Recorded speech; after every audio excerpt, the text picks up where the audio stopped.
Prince William and Harry have made touching tributes to the Duke of Edinburgh in their first statement since his passing.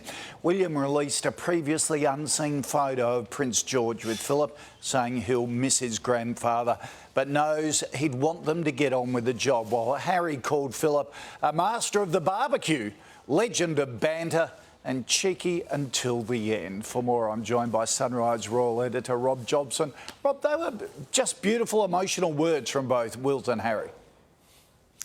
They were, Koshi, and it's wonderful for grandsons to remember their grandfather in their own ways. And I thought that Harry's was a terrific tribute. It showed a little bit less of the sort of woke stuff we've seen lately, a little bit more of the old Harry talking about the barbecue and the banter, which I particularly loved. And I thought that William's too, as a future king, was measured, talking about how you just want him to get on with the job and keep working. It was a lovely photograph of George and the Duke together as well.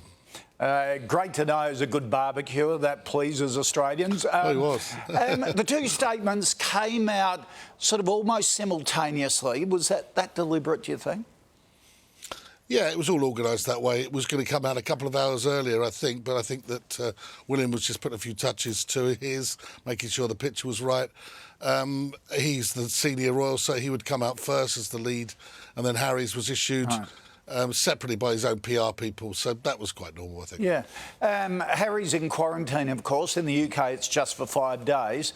Then coming face-to-face with the family for the first time since that controversial Oprah interview. How do you think it's going to go down? Obviously, it will be before the funeral, won't it?